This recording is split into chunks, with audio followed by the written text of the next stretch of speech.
Welcome to Co-op Mode. This is the official video game podcast of Secret Friends Unite. I'm your host, Todd Oxtra, joined by the producer extraordinaire, Mark Carabin. How you doing, buddy? I'm good. How are you? Good. And today we're making room on the couch for player number 3 with a very special guest. Joe Kennedy is our guest. His wife and my wife were actually in the same graduate program. And his wife volunteered him to say, oh, yeah, my husband does this, and he would love to be on your podcast. Perfect. Hi, how's it going? Yes, we love having you. It's early there. Mark's in the far side of the country. I'm in the middle, and you're in the West Coast. So we're all here. Hopefully, you've had some caffeine to get you started up this morning. Fully represented. Yeah. Awesome. I got my Kojima cup right here, so it's definitely caffeinated up. Excellent. Well, Joe Kennedy, he's a senior concept artist at Sony Santa Monica. Hopefully, I got that right. Yep. And tell us basically your geek origin story. How did you become the nerd or geek, whatever you prefer, you are today? Well, I was fortunate enough to grow up in the greatest era of cartoons in the 1980s and had a ton of different things. I came from a family of artists and engineers, which is an awesome combination and kind of sent me down the path that I kind of am, and I kind of bring both of those things together. But growing up on He-Man, Mass, Transformers, these are all things I still collect today. I have a pretty big Transformers masterpiece collection, and I collect a lot of different toys and that sort of stuff. Even if you see my desk at work, I have a giant one of the Mondo Iron Giants next to Metal Gear Rex. And so there's a lot of things that I still kind of collect. And I've been going to San Diego Comic-Con now. This will kind of, I think this will be my 24th consecutive year. Wow. Yeah. I remember as a kid, our family happened to be in San Diego right as Comic-Con was starting. And they had the banners along the streets. This was in the early 90s. And I pointed at that sign. I was like, what is that? And my dad immediately turned around we're not doing that. He's all if you just let it go, we'll go next year. And so I literally waited a full year, and then we went as a family, and it was amazing. And I've been going ever since. Wow. Oh, that is fantastic. I am also a Masterpiece fan. I've got a few, but I've still got my original Jetfire, which obviously was nice. Yeah. Dude, perfect. Awesome. Well, and you mentioned basically coming from a family of engineers and artists. You are an artist, and we just want to find out not exactly, but how did you become a senior concept artist? Because that's obviously not something you can look up and say, this is how you do it, and this is it'll take me 4 years to do it, and I'll get the job I want, and the rest is history. So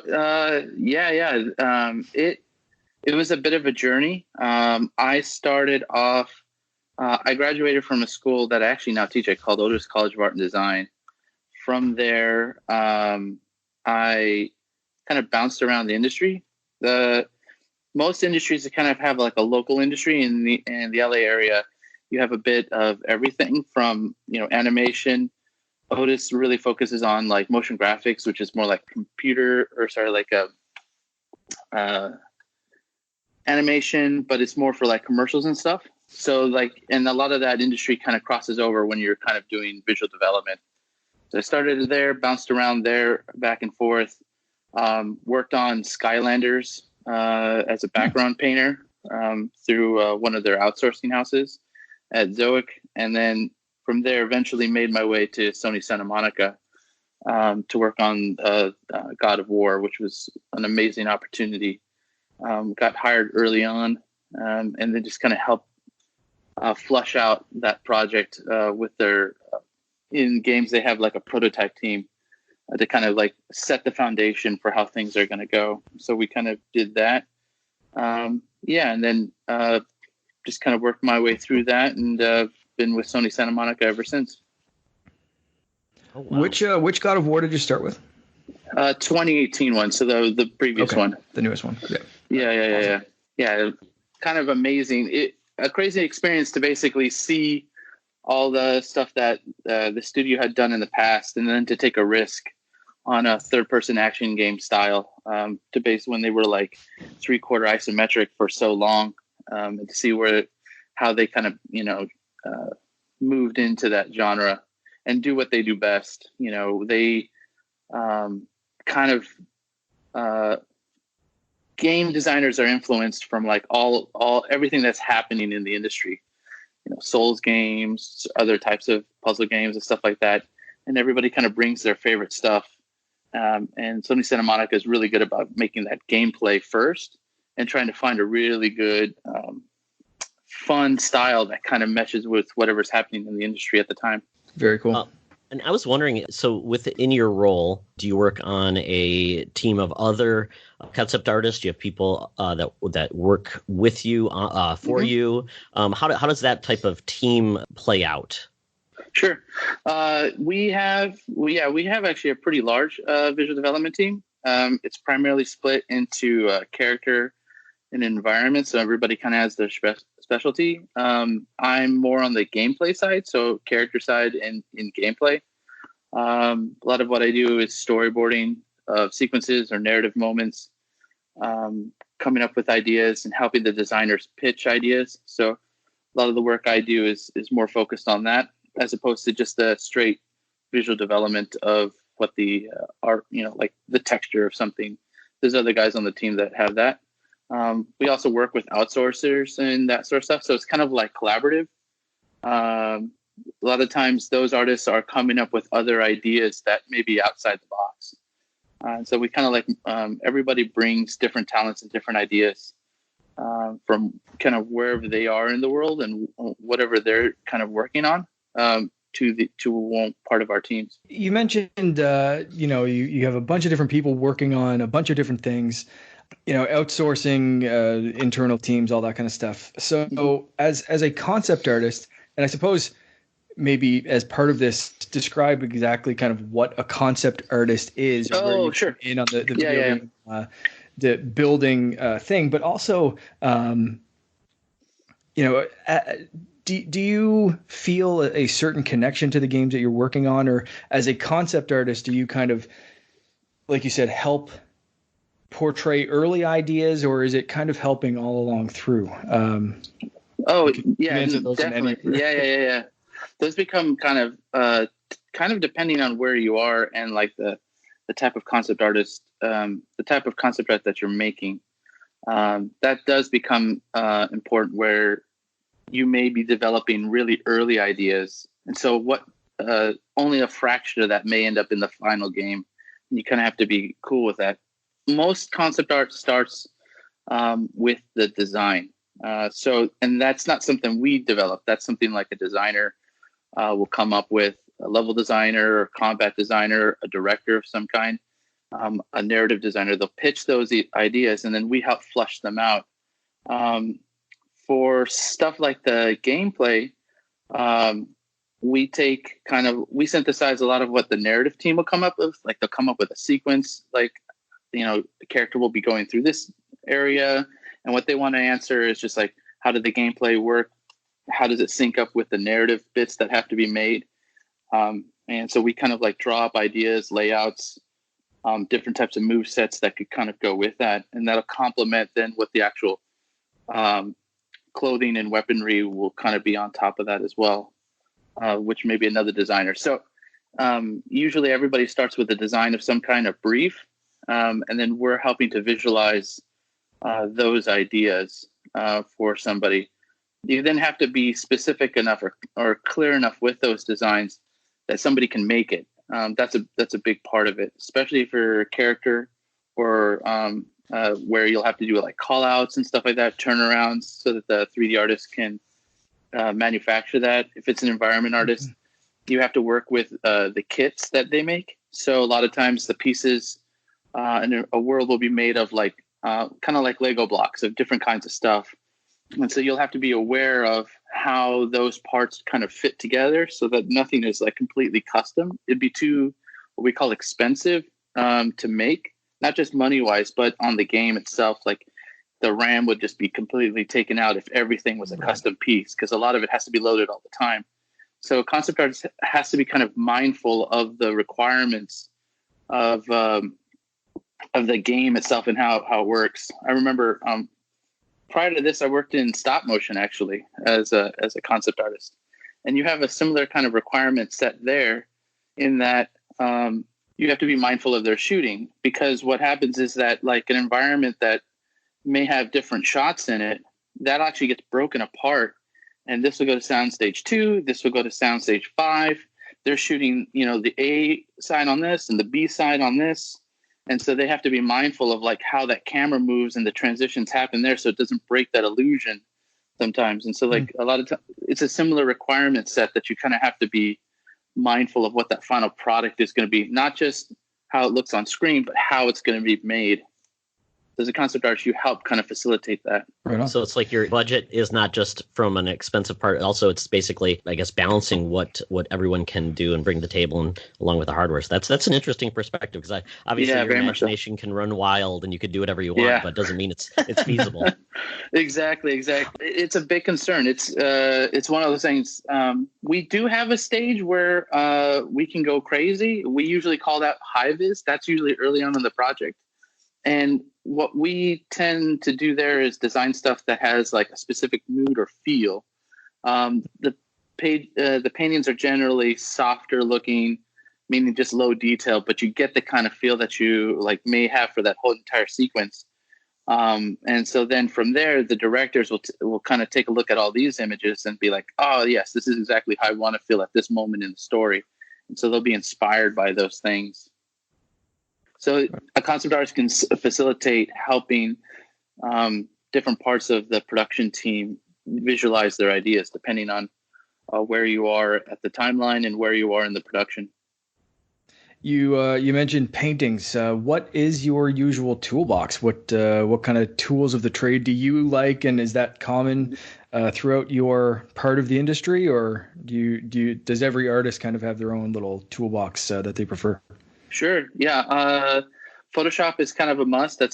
Everyone works primarily digital with either Wacom tablet or Cintiq. Pretty much every artist that I know has some traditional background, either in like painting or pencil and ink work, that sort of, and that a lot of artists, including myself, we kind of like tend to even have side projects where we're still continuing with the traditional media, because every day is digital work. And then on top of that, depending on your field, you may have other software that you layer on top of it. So character artists use software like ZBrush or 3D Code. You'll have environment artists that use Maya heavily, Modo, Keyshot, to get the foundation for their stuff. There's a lot of what we call photo bashing, which is more like compositing techniques. So pulling different textures and stuff like that. Stuff that would be just too hard to render. And then you composite those things together and then paint on top of it to get that kind of base coat. The techniques of the industry have kind of like evolved. And they're even, they evolve very quickly. So as like new software comes out, cheaper, faster stuff. 3D Code is a great example of that. It's a very inexpensive 3D software package that can get a lot of what the concept artist needs done fast, And then a lot of guys are moving to software like Blender at the moment. Blender has a lot of amazing techniques that like a grease pencil, so that you can actually draw in 3D, and it's open source, so it's completely free. I mean, there's a lot of interesting techniques and tools that people are trying out, but a bit of 3D, a heavy dose of digital painting and compositing, that's kind of the main tools of the trade. I noticed you didn't mention Mario Paint. Dude, I'm almost sure there's somebody. I know some guys that actually paint in PowerPoint. I'm not joking. So MS Paint.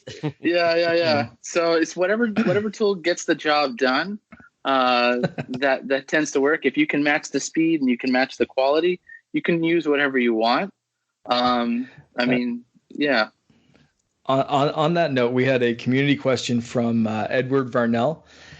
asked, would you ever design a game like Yoshi's Crafted World and actually get yarn or art supplies to help make characters and build models? Do you do any of that kind of physical stuff, or do you work with people that will build things from clay, or like this one, art supplies, yarn, crafting yeah, no, materials? totally. Okay, so one of the most important concepts, especially for a game designer, and we're all developers, regardless if you're a concept artist or designer directly, is play it in game.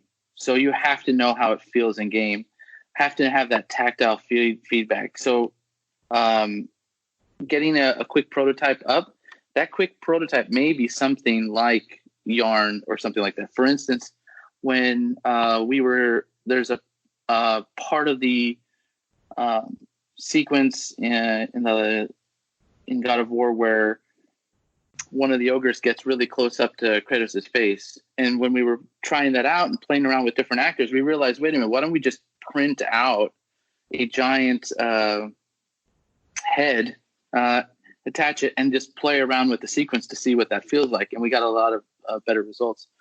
I have seen our art director, his name's Raf Grassetti, amazing artist, and he is there sculpting in clay and working in ZBrush at the same time, all the time. And it's just amazing artworks. We tend to print out a lot of our characters just to get a good feel of what they look like, and kind of understand kind of like what the tactile feedback that you would get from that, because especially for God of War, you want to have that kind of realism built into it. So yeah, most definitely, understanding the materials that go into the game, what we're representing digitally, you want to have a good understanding of what that feels like in real life. So I think what I'm hearing is next game will have a dream sequence where Kratos will be all claymation, kind of like Gumby or one of those Rudolph stop motion claymation. We know the guy. Yeah. Boy can dream. Yeah. I'd love to see that. That'd be hilarious. I mean, it's funny. It makes me think of like the old Clay Fighters video game, things like that. It's like just the imagination is limitless when you've got it can use different tools. But one question we've got from Luke Lore, he says, how much direction do you want or need in order to do your job successfully? And what do you mark as having done that job successfully? That's a great question. So short answer, that is, that really depends on the leadership. So, and that can mean from your director or from your art director, depending, or your lead, the type of feedback that you get. From my time in freelance, those type of clients, because you're probably working more with the head of a department that doesn't have any art background, your feedback is probably limited. So a lot of times what I suggest is getting to know your client, knowing what they like and what they dislike, getting on the same page, asking a lot of questions up front so that you can try and tailor make the artwork for how they would like to see it presented, so that they can digest and know what you're communicating to them. From there, if you have the benefit, like for me, I'm really lucky. I have an amazing lead. I have an awesome art director, and I have and our game director just has a large visual library of all kinds of stuff. So the type of stuff that they hand down as far as like ideas and stuff like that, they can communicate those things pretty well, and give us a lot of reference as far as like, we're talking about this sequence over here and this over here, and it's like pulling from that movie, and you're like, whoa, I didn't even think of that idea. And so then they can give you a lot of like push. They can actually see where maybe a design isn't going in the right direction, and kind of like help you get back on track. But knowing that client and having that trust, I think, is like what's key, so that you can do that kind of stuff. And I think, Mark, we got two other community questions, but both Joshua LeGroux and Corey Hudson Derrick want to talk about the actual inspiration when you are tasked with a concept. Mm-hmm. First part is, where do you start? Do you do your research? Do you take inspiration through source material in regards to Kratos with Norse mythology? This time, did that play into where you went, and potentially maybe weapons and the different beasts that are involved? Oh, yeah. So design really is a deconstruction process. You have to, the best way to do it is to basically take a look at a lot of source inspiration, probably whatever came to your gut initially.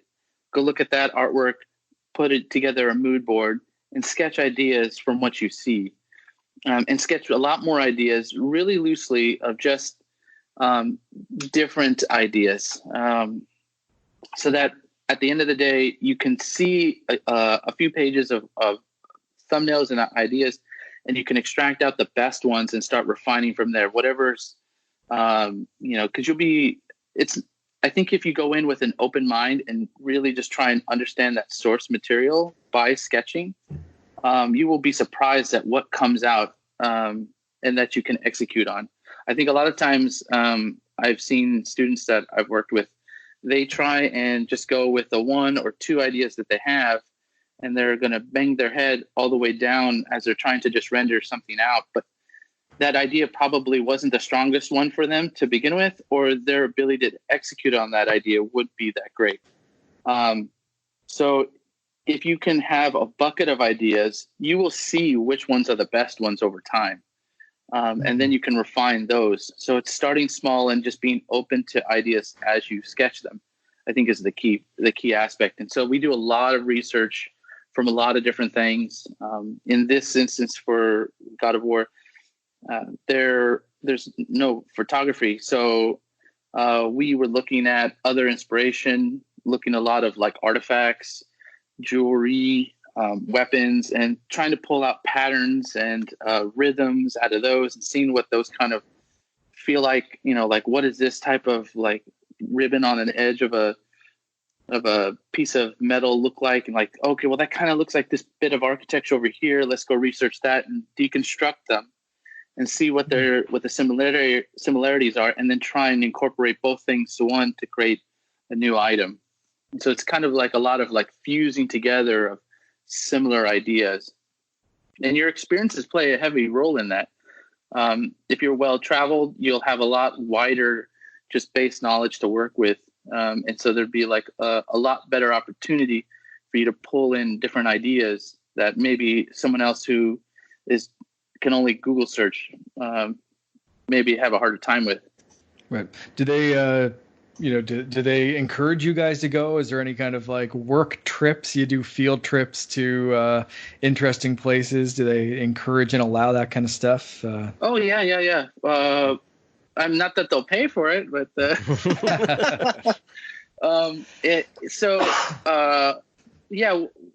definitely leads do go take a look for us, especially with the Viking culture there. Not that I'm a lead, by the way, but they will, like, a lot of us went to Iceland at different times, have a week off here and there, go to Iceland and just get a feel for the culture, go and travel around there, and then bring back as many photos and kind of document your experience, so that you can share kind of like what it felt. And when you get a lot of different perspectives of some of these trips, somebody goes to Japan or something like that, takes a lot of photos, shows us a kind of like what they learned from those experiences and what possibly they could bring back.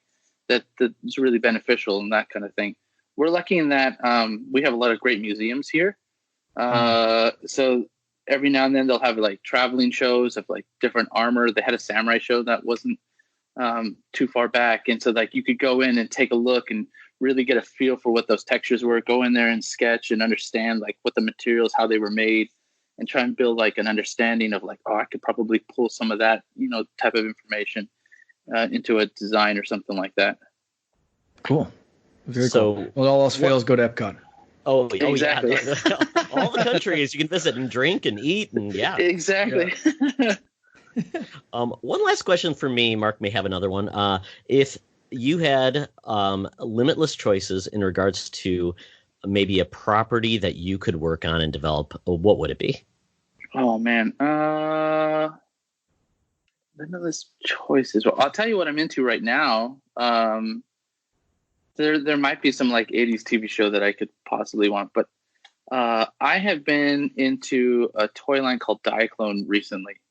I don't know if you've seen this. It's little small little toys with little magnets on their feet. They're kind of like little they have a lot of the gimmicks that you would see in 80s toys, and they're just fantastic. Surprisingly, Diaclone has never had a TV show or a movie with it. It's only done little shorts that they throw on YouTube. And the gimmicks and the toys that they could have, I think, would be amazing. If I ever got a chance to work on something like that, I'd be happy, very happy. I thought you were gonna say like live action or stop action masterpiece. Diaclone I think could be like a stop motion type of because a lot of their original commercials were stop motion. Oh, really? Cool. Yeah. If you take a look at them, Diaclone, most of those cars became the Transformers. And when they did a reboot earlier, I think 5 or 6 years ago, and Masterpiece went in one direction, Diaclone is the other direction, so you could kind of see where they merge.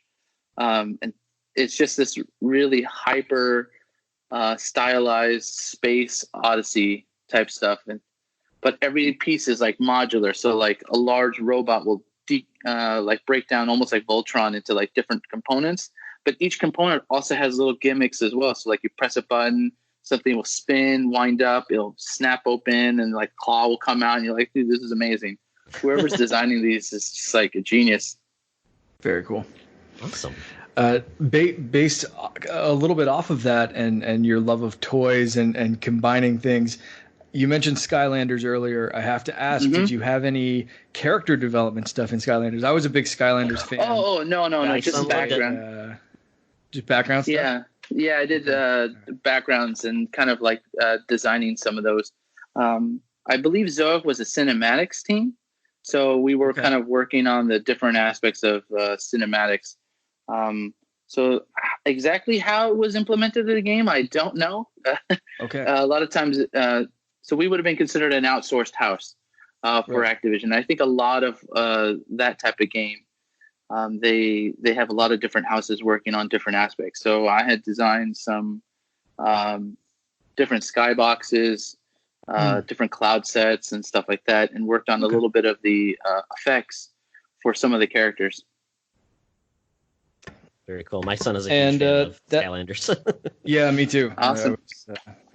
That kind of leads into my last question before we move on to the next bit. I think I kind of alluded to this earlier, but what are, you mentioned having a lot of input on some things and other things where you don't even know how they kind of implemented. So of some of the games and stuff that you've worked on, what were some fun aspects to work on, and what were some of the more fun things to get to see the final product, that even if you didn't feel like a super close connection to the final scene or fight or the full product in general, what were some kind of things that you said, I had some kind of direct influence on that, and it was really fun to see the final product?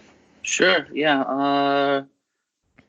One of the things early on that I got to work on with God of War was kind of the original intro sequence. That was kind of a feat in itself because parts of it would become what we showed at E3 2016, which was an amazing opportunity to see that and the fan reaction around that, as the game was announced. I got lucky enough in that the directors and myself, we did a Comic-Con panel actually, where we talked about some of the kind of linking of ideas from the beginning of the story all the way to the end. And I got to visualize kind of a snapshot of the game at the beginning of the project, where how Kratos would be acting with Atreus, his son, and like that relationship and how that would unfold, how they would go on and hunt, and the lessons that they would learn together. That was all kind of like visualized there in the beginning of that game. And I expected that to just be kind of like an interesting story for the team to kind of understand the character as a whole. And that'd be great. But they ended up using that sequence all the way to the beginning of the game, and that became exactly how everybody learns how to play the game. That an intro sequence became kind of the tutorial of how that was. So it was amazing to kind of see that all the way through. Then there's things that happen in those sequences, father and son, kind of like moments where you seed information, and then those little moments are echoed out throughout the entire game. Like the way they handle the knives and stuff like that, what that memento kind of meant to the characters. So to see that kind of stuff, like not only did the sequence I worked on stay all the way to the final game, but then to see those threads echoed out and be kind of like influential to other parts of other sequences. So that was probably like a highlight of, my work on that game for myself, is to see that like not only did we capture how the look and feel of the game was going to be, but we actually influenced the rest of the game in the process. Wow. That's amazing. It's a really rare experience. But I just happened to be there at the right time to work on something like that, and had a lot of great creative direction from different areas to kind of do that. That's incredible. Well, thank you from all of us of the awesome game that you had a hand in.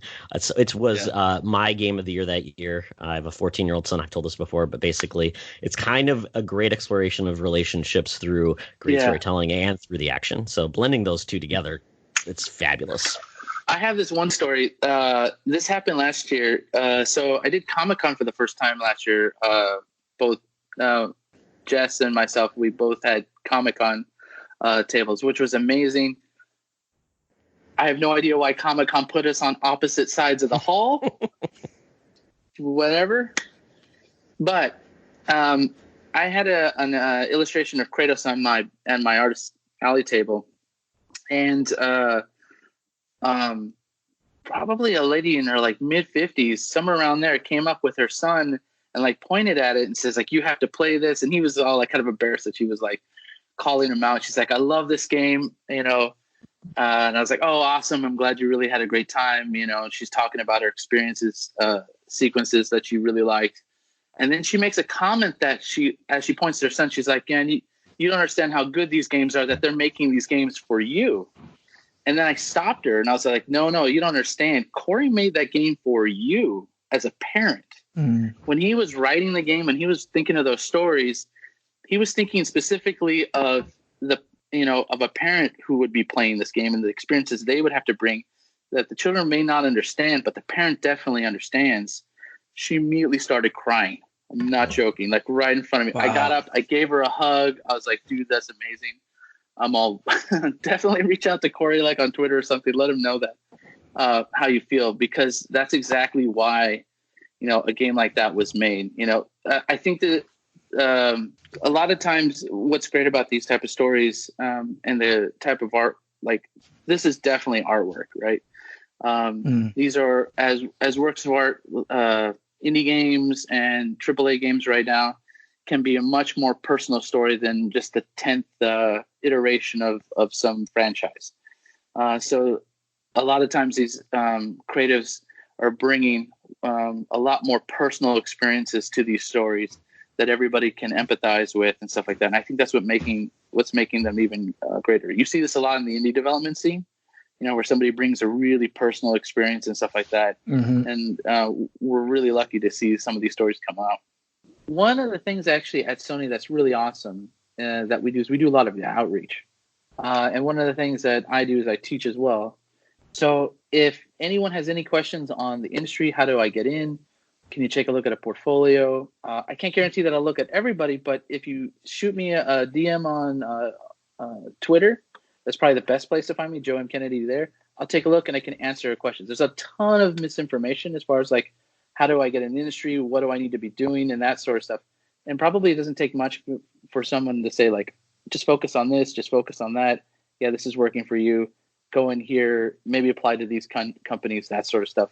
And so at Sony, we like to, as we get correspondence from like all kinds of places, certain artists will kind of get tasked with answering these questions for these people and that sort of stuff. We're not just like kind of like a closed door. We definitely are part of the community and stuff like that. And everybody at our studio is kind of the same way.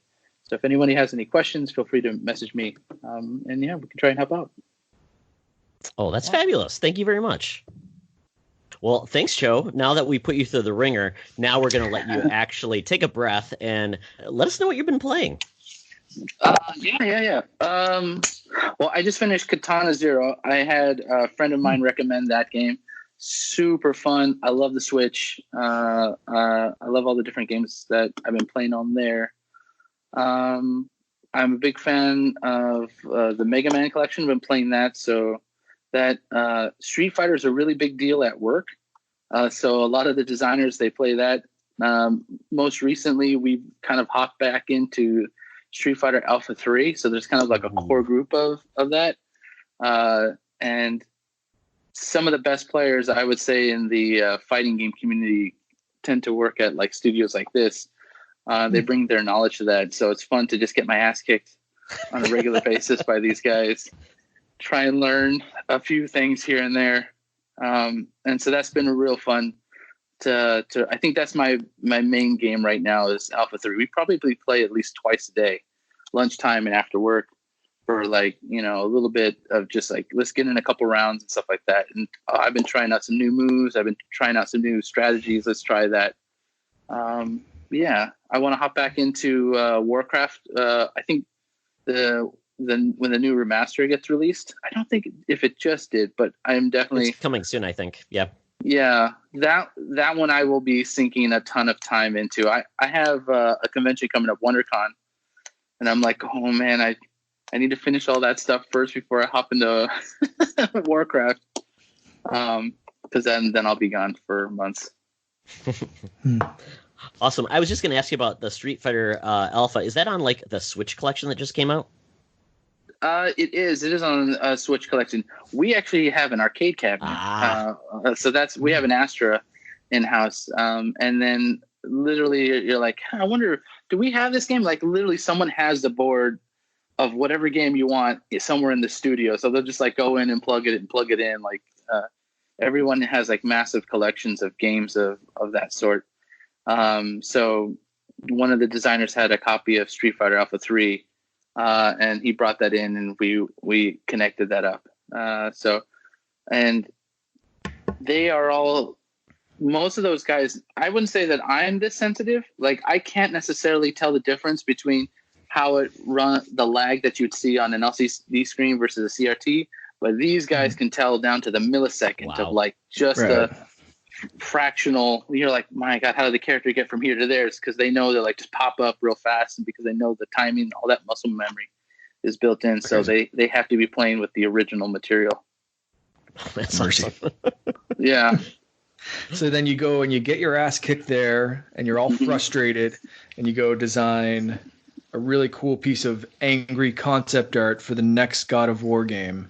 This is all the cycle of life right here. They try and keep you motivated. Absolutely. Mr. Mark, what have you been playing? Yes, sir. I just started Call of Duty Modern Warfare. I found it on sale yesterday, and I said, you know what? It's been years since I picked up a Call of Duty game. And I've heard good things about this one. It's cross-play, so once I get into the multiplayer, I can play with my friends across any platform. I have it on Xbox One X. And I think you had talked about this on the last episode or something, of the massive patches, or maybe we just talked about that. Only 86 gigabytes. It's very like small. Well, my patch was 101 gigabytes. Which was fantastic. Is that a Canadian conversion, conversion, or is that actually the real size? Yeah, Mike. I don't know if that was Canadian conversion or 4K assets or something for the One X. But anyway, I just kind of left that go. But I thought I had enough room on my hard drive. I didn't. So when I came home from running a bunch of errands, it was like paused the download, and I had to clear off a bunch of space, obviously, because it's a massive game. So finally got to play the story mode for maybe 2 hours last night. Really, really cool. Very cinematic action. regular Call of Duty stuff stepped up to the next level.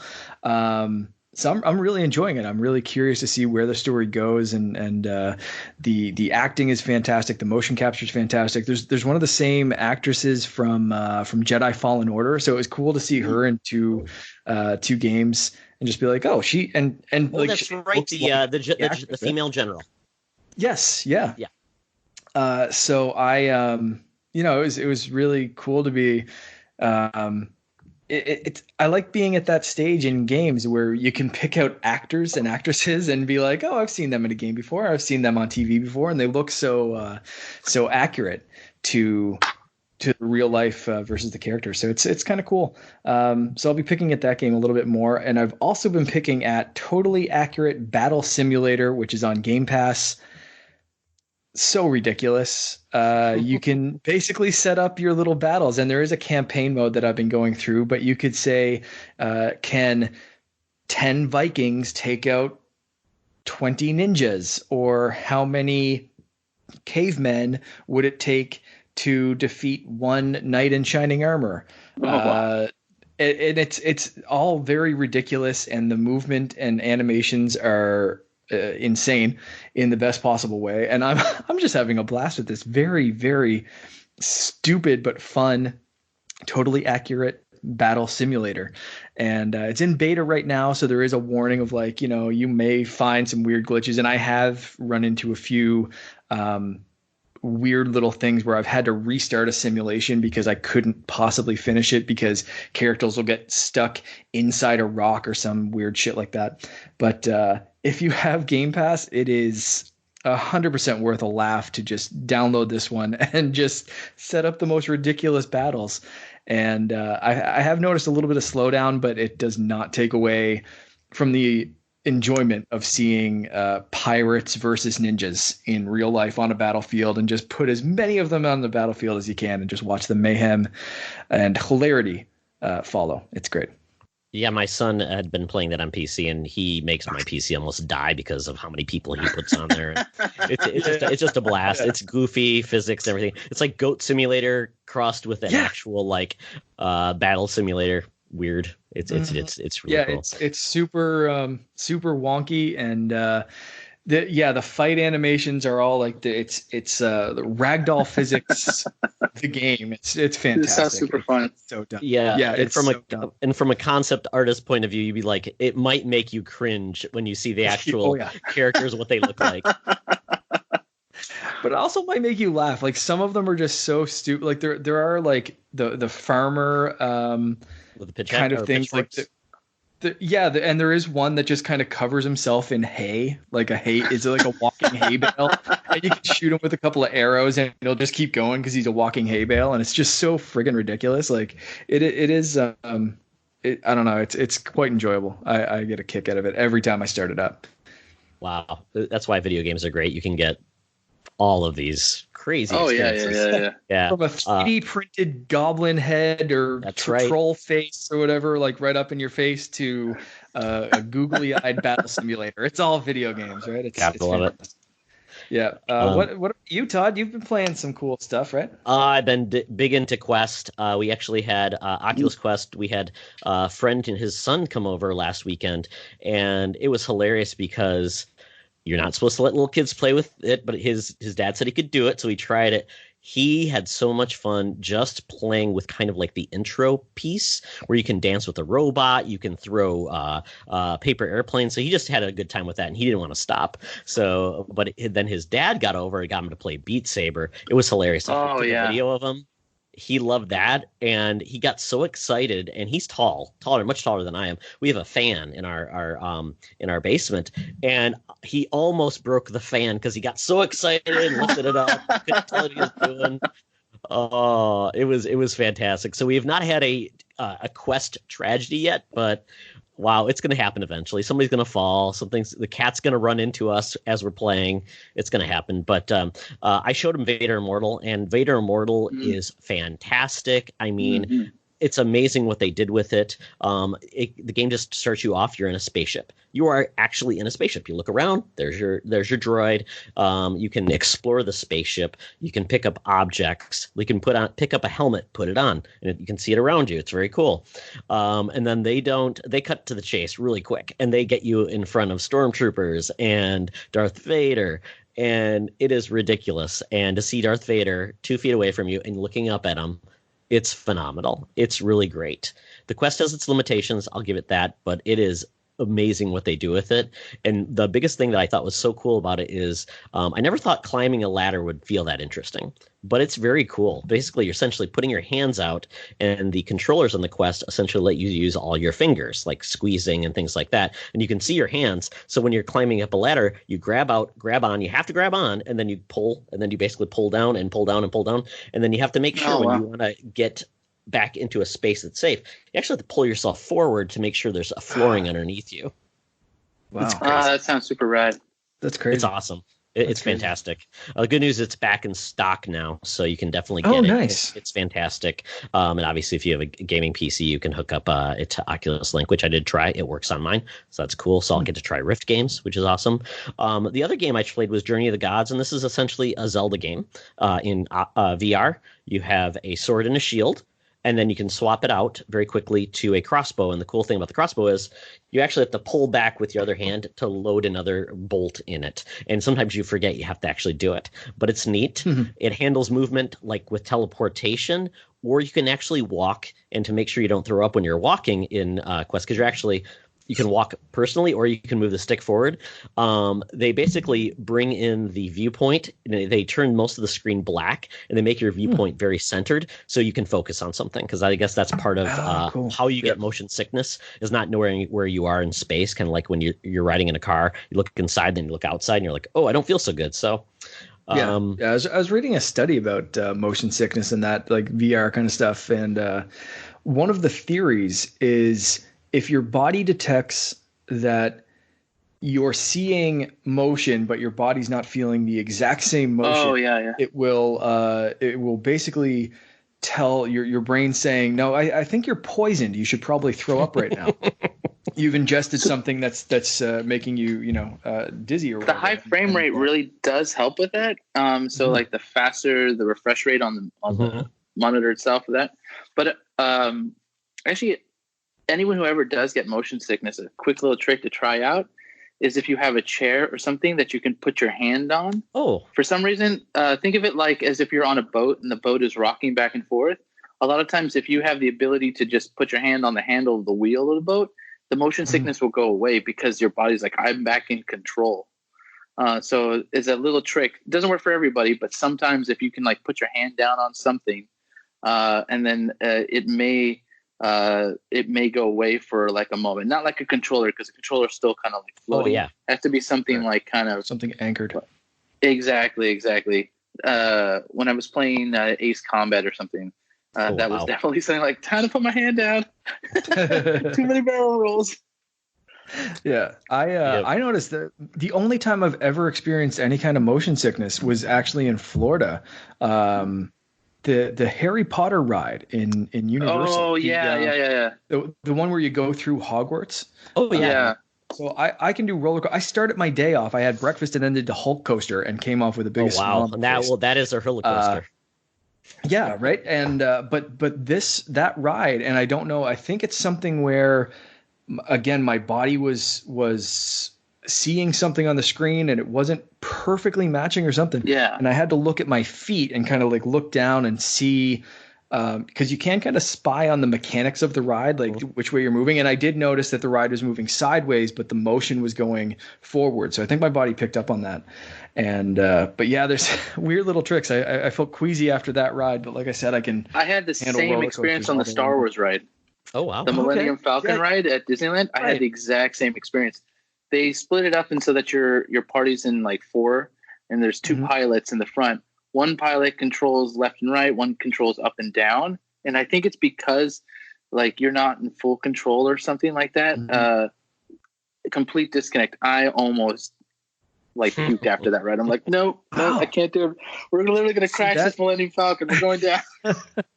That ride didn't bother me at all. I had the pilot seat on the right side where you pull down the I think it was up and down, and you pull down the hyperspace. Yeah. I had the one on the left side. Okay. Yeah. No, I didn't notice it on that. Nothing on like Avatar or Star Tours or anything like that. It was just Star Tours doesn't bother me for some reason. Yeah, weird. Very strange. The teacups, those will get you because all that spinning every time. The spinning. Yes. Yeah. Yes. Yeah. So one hot tip: they do sell C-bands, which are basically little wristbands you wear. That I actually wore when I went to Disney World, and it worked well for me. I loaned those out to everybody, and it seemed like that helped them a lot, which was good. Yeah, it's a great idea. Todd, cheap solution. Getting back to a little bit of Beat Saber, is your son the Matrix? Because I saw that video you posted on Facebook today, and I don't understand anything that he did. Is he just when he's moving? Can you see his limbs, or is it something that's just this like torso in a blur? What the hell? Oh, it's funny because when he originally showed me Beat Saber videos of people doing, I'm like, that's not even real. It's too fast. Nobody can move there. And then he does the same thing, and I'm like, I guess this is real. Then I looked over, and I saw him as he was doing it because you can project it through Chromecast. And I saw him like, I don't even know how he does that. But he's like, Dad, I want to share this on Facebook. I'm like, okay, but I want people to know that is not me because I'm not even close to that level. But yeah, it's amazing. He's a freaking Jedi. Yeah. Like, it's ridiculous. I do not want to go up against that guy in a lightsaber battle. Like, he is a Jedi ninja. It's incredible. So yeah, I've been replaced. My hat tip or something. Like, wow, holy crap. I was watching that video. My jaw was just dropped. It was like, I don't even understand. Like, the notes are just like flying at his face, and he's just chopping them up like crazy. It's just, it's incredible, man. Yeah. Also makes me really Mark, I peaked a long time ago. He's surpassed me. Kids, they'll replace you. Yeah. Video games. I'm humbled to buy him a lot. Yeah. 14-year-olds are far better than 44-year-olds, but oh well. Yeah. So isn't that the Star Wars quote? The Last Jedi. I think so. Yeah. We now transition to news. Each of us got a news story. Joe, tell us about the story about a really cool concept on controllers. Yeah. I think this popped up a little while ago.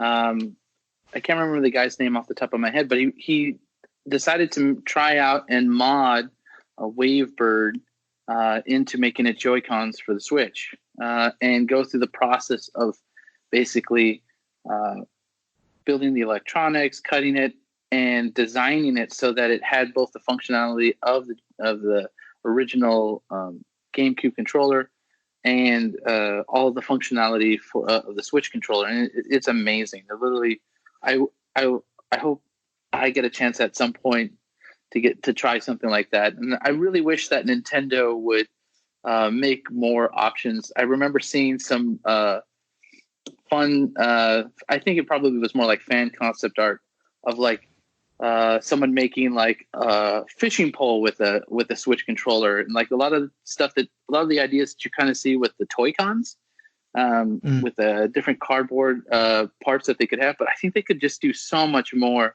with that accessory and stuff like that, of being able to slot on, play the controller, pull it off, and try it out. As you know, how versatile and modular it is. So I'm really hopeful that Nintendo will kind of see something. What they're doing with like the GameCube Wavebird and how that kind of came about, and make something like that. Whether or not Nintendo does it, I don't know. But I think the tactileness of the controller is a huge part of like how we enjoy our games. I mean, I have I think like at least 4 different arcade sticks, multiple gun cons. I still have my Rock Band set. These are like all the plastic, stuff that I think a lot of people think they just want to get that one machine and just play everything on a Bluetooth PS4 or Xbox One controller. No. I think part of the experience is actually using like the original hardware or something that is akin to it as close as you can. And I think the Switch really would offer something like that, as far as like being that system that could easily bring in a lot of those experiences. Mm-hmm. Do you think okay, top I don't know, what top 2 or 3 designs that like special controllers that you'd like to see Nintendo come up with as attachments? So definitely GameCube controllers is like in the top. Some type of like a gun attachment I would love to see, like a gun con, like playing Time Crisis or something like that. Yeah, with the action where he moves. Yeah, that's yeah. And then because again, big arcade guy, a virtual on dual stick or something like that, so that like maybe you could have like little clips on the side and you could somehow maneuver like you wouldn't even need to have like full on sticks that like an arcade stick where you have like this. It's possible that you might have like some type of like thumbstick controller or something like that, kind of like rotates and stuff like that. That's also built onto the side of a gun con, so that you get that kind of like feeling of being able to pull and push and rotate as you're moving, or like twist action, something like that. Just some interesting designs that could be played around with the gun cons or with the Joy-Cons. Very cool.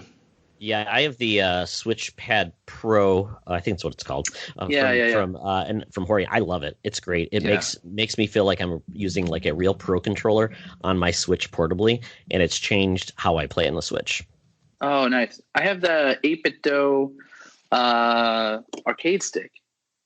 Super cheap. It is fantastic. Yeah. It works PC and Mac as well.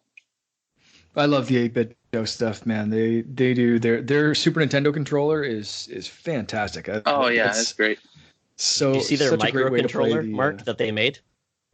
Yeah, that's a interesting little design. With the 2 D-pads on either side. It's a weird one. It's smaller than a Joy-Con. It's so tiny, and it's got such a weird design. Oh well, I love that. Yeah, we need more wacky designs like we did back in the day with, like you said, we had gun cons with PlayStation where you could play light guns games. Yeah, light gun games need to come back in a big way.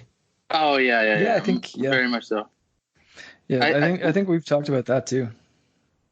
Like even some VR stuff, I think with like some gun con.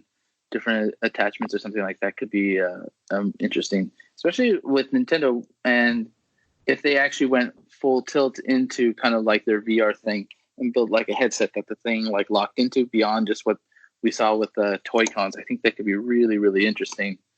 I don't know if the resolution of that screen is there, but I think if they do a Switch Pro eventually, maybe there's something they could do with that. That could be really amazing. Yeah, I was going to ask if you tried the Switch Labo VR gun, because I found that was like really satisfying to like cock the action and pull back the trigger and everything. Totally. Like, it was a satisfying build, but like the gameplay wasn't quite there. But it was fun for a little bit. But I found like really satisfying as far as like an action on the gun kind of thing and like the feeling. But I think if they brought that into a bit of a better peripheral and had some real kind of games to it, like that would be so cool. Yeah, totally. Yeah, very. That kind of leads into a next story, and we missed this one on our last episode, but we wanted to bring it back a little bit. The Alienware UFO concept. I know this has been talked about a little bit more. How's everyone feeling as far as this being a Switch killer? Do you think Nintendo should be worried, or do you think this is even a step beyond what they would do if we did see a Switch Pro? And you just mentioned that with a potentially better screen and upgraded resolutions or speed or whatever. Do you think that would still kind of come under what we're seeing with the Alienware? Like I don't know about you guys. When I see this Alienware concept, this has to be like topping $1,000 for this thing, with the tech behind it. Like to get a tablet that's running that. And we talked to I think it was last episode about Fortnite for iPad Pro getting 120 frames per second. iPad Pro is a $1,000 machine, and the Alienware as a tablet, you have to think would kind of fall into that, and plus the controllers and everything else. So first off, I guess, what do you guys think about the Alienware concept, and do you think Nintendo has anything to worry about there? Joe, let's start with you. Sure. Yeah. I actually think it's really interesting. I like the idea that people are using that kind of like modular system and stuff like that for controllers and for tablets. I think ever since an Engage came out, I've always wanted like a portable PC, like and that idea, but no one's really figured it out until like kind of Nintendo took his hand on it. So I think as a concept, I think it's really interesting. The design itself, not necessarily my cup of tea. And the controller, I don't know about those ergonomics on the controller. As far as what Nintendo, that's a weird thing about. Just never worried about anybody. They tend to kind of like pioneer their own road, and especially when you see something like the Switch Lite come out, where they take out a lot of the functionality just to make another, a Vita 2, pretty much. Yeah. And so you kind of wonder, it's like, wait a minute, where is Nintendo kind of like swerving on these type of things? And I think that's the thing with the Nintendo, with the Wii and the Wii U. Some of the gimmicks that I saw there, I wasn't really interested in, like the golfing and stuff like that. I'm like, whatever. I love the tennis. That was fun. But it wasn't necessarily into the kind of experiences that had.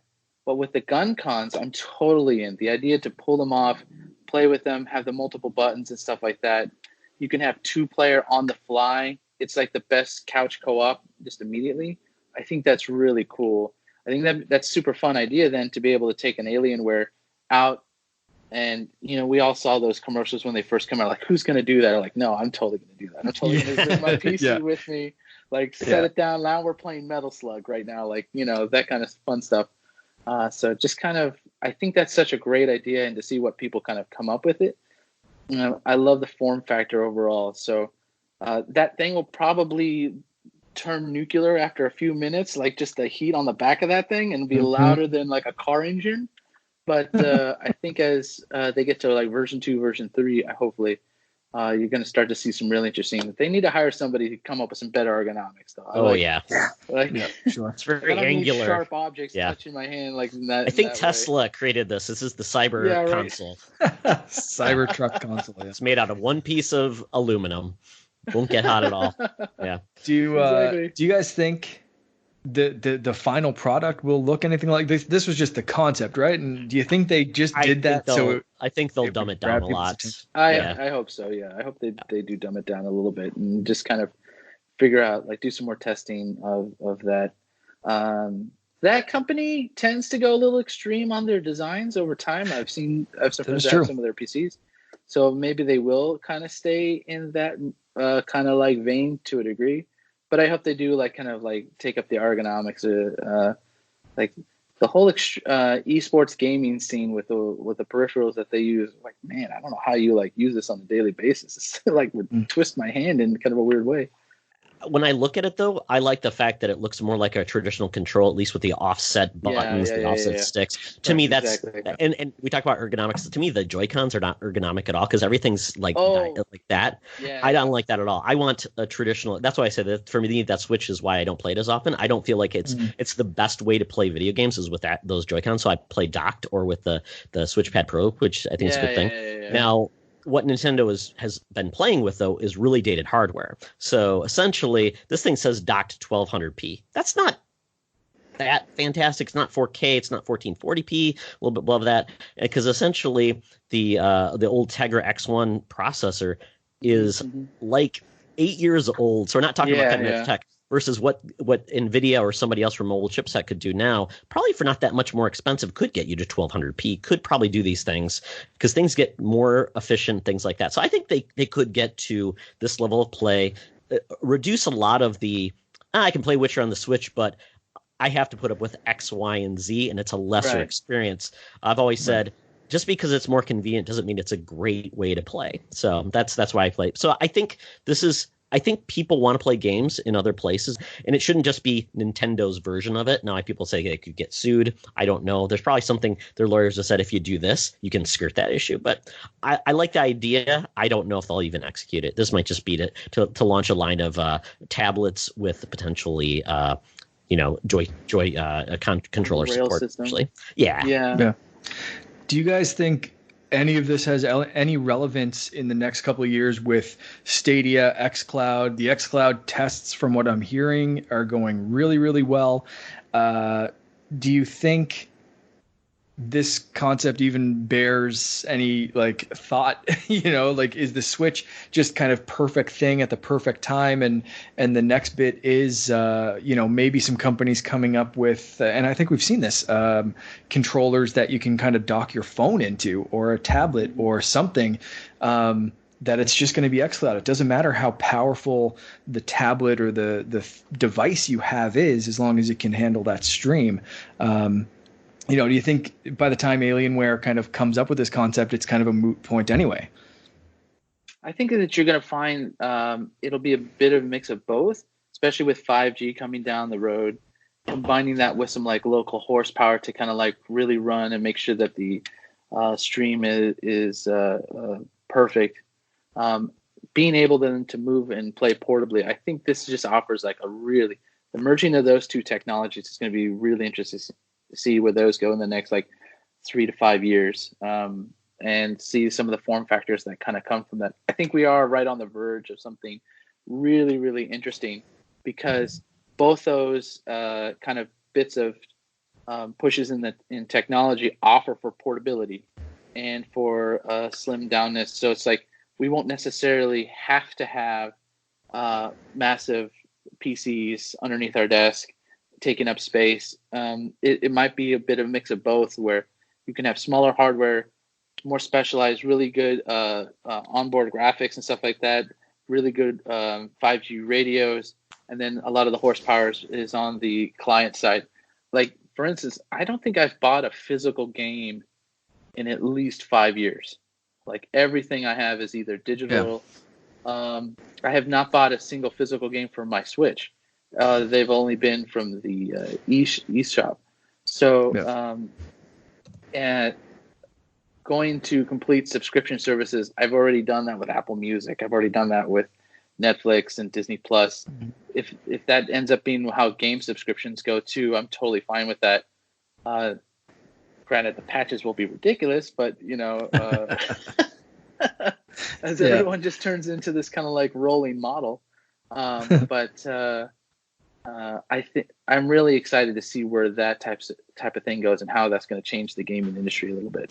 Yeah, I'd rather put my money into the best controller I can afford and not worry about the box the game plays on. Because even Nintendo, they tend to do some really cool things, but the majority of the things that they bring to the table, like with the Joy-Con, they don't use. It's like it's a nice thing, but ultimately people want to just play their games on the go. That was the big innovation. Yeah. So to me, that taking your games on the go once again could do this, because I mean that IR camera and the Joy-Con, I mean beyond 1-2 Switch and maybe Labo VR, which now with the Switch Lite essentially has made a lot of those features probably not going to be able to be utilized. So just the best controller you can get, and if somebody can come up with new uses for a controller or new iterations that make it even better. I think the newest iteration is those buttons underneath, like on the Elite, and even PlayStation brought out their attachment for $30, which adds those bottom trigger buttons. I was actually going to buy a Scuff Pro controller, but then I saw the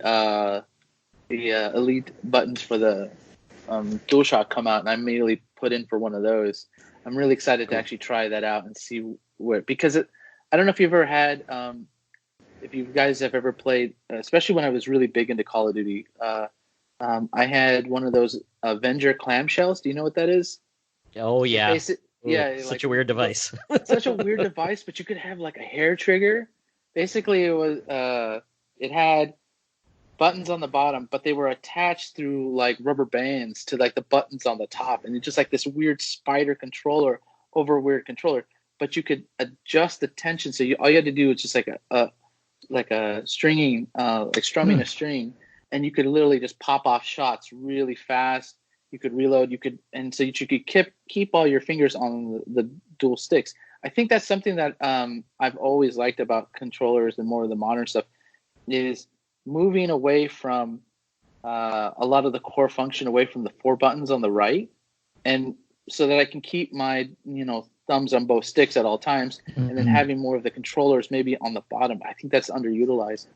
So as like more controllers kind of come out and do that, think you're starting to see that in VR as well, where you're having like controllers that want to keep your fingers in the same spot, and then it's more about like the movement that you do with those fingers, as opposed to having to like stop the camera, press the button. Like, nobody even uses the directional pads anymore. Those are all for like menu selections at this point. Like, Yeah. I don't know a game that's ever like had me move with that since. So it's like thinking new paradigms of like, how can we do that? I think it'll be really interesting. Yeah, that's fantastic. For sure. Well, I think that takes us out of the news, and that leads us to the end of the show. But Joe, before we go, tell people how they can find you on the interwebs. Sure. If you search Joe M. Kennedy, you'll find pretty much me on everything. I'm on ArtStation. That's where I'm, artstation.com. That I think it's artstation.com/Joe M. Kennedy is where I'll be posting most of my newer stuff. My online presence isn't great, but you'll find me in different spots, YouTube here and there. I post on my Instagram. That's Joe M. Kennedy as well. And then sketches and stuff like that, I tend to post on my DeviantArt page, which was also Joe M. Kennedy. So you can find me in different spots all over the internet for that. And upcoming, I'm doing WonderCon in Anaheim, California. So I'll have an Artist Alley table there and like new artwork that I'm kind of working on for myself. A lot of like inked pages and inked illustrations I'll be displaying there and posting over time after the show. Oh, that's fantastic. That's one of my favorite things to do when I go to comic book conventions. I'm going to C2E2 next month, awesome. And I love to meet the artists and writers that make stuff that I love. Nice. Yeah, that's definitely on my short list. I think my goal is to do WonderCon, Comic-Con, and Gen Con coming up for the year. So we'll see how that goes. Awesome. Well, thank you for being on, Joe. This has been a pleasure. I loved your approach to what you do, and I cannot wait to see what you do next. Obviously, we didn't ask you what is coming down the pike, but I'm very excited to see whatever it is that you're doing. Yes. We don't want to get you sacked by marketing and your publicity department. They all have knives, by the way. They really do. They'll come right at you, no problem. That was a mistake giving them to them, right? I know. Shouldn't have done that. Yeah. No. That's where you have to get one of those 3D modelers to print you a big axe. They come at you with a knife. You're just like, oh yeah, come on. Yeah. Well, you can follow us at Toxtra and at The Canardium, at Secret Friends U on Twitter. We have a Facebook group and a page for the podcast. We also have a hotline, 872-225-2496. Leave a short message, and we want to hear from you in regards to your reviews, your takes, or your opinions on what's happening in the world of video games. So that is it, folks. As always, co-op mode. It's always better to game together.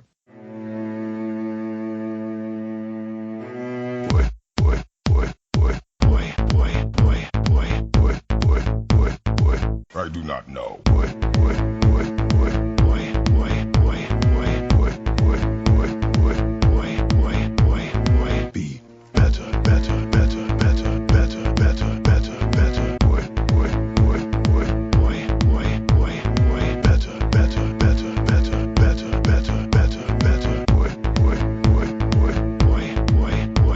better. And I told you not to speak. Quiet.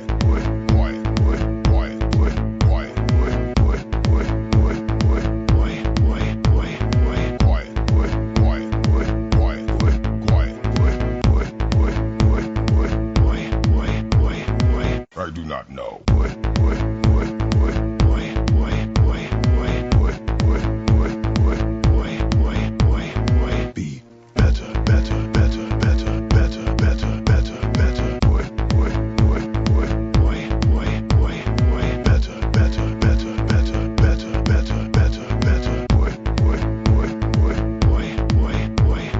And I told you not to speak.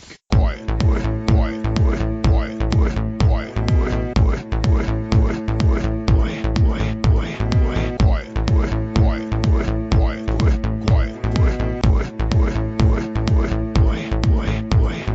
I do not know. Be better.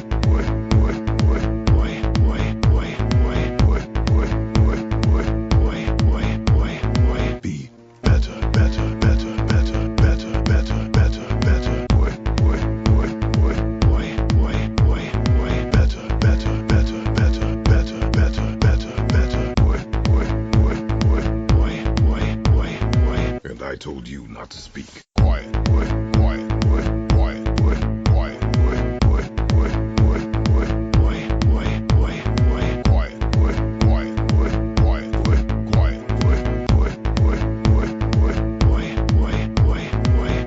not know. Wood, wood, wood, wood, boy, boy, boy, boy, wood, wood, wood, wood, boy, boy, boy, boy. Be better, better, better, better, better, better, better, better. Wood, wood, wood, wood, boy, boy, boy, boy. Better, better, better, better, better, better, better, better. Wood, wood, wood, wood, boy, boy, boy, boy. And I told you not to speak. Quiet, wood, quiet, wood, quiet, wood, quiet, wood, wood, wood, wood, wood, boy, boy, boy, boy. Quiet, wood, quiet, wood, quiet, wood, quiet, wood, wood, wood, wood, wood, boy, boy, boy, boy. I do not know. Wood, wood, wood, wood, boy, boy, boy, boy, wood, wood, wood, wood, boy, boy, boy, boy. Be better, better, better, better, better, better, better, better. Wood, wood, wood, wood, boy, boy, boy, boy. Better, better, better, better, better, better, better, better. Wood, wood, wood, wood, boy, boy, boy, boy. And I told you not to speak. Quiet, wood, quiet, wood, quiet, wood, quiet, wood, wood, wood, wood, wood, boy, boy, boy, boy. Quiet, wood, quiet, wood, quiet, wood, quiet, wood, wood, wood, wood, wood, boy, boy, boy, boy. Slow down, boy.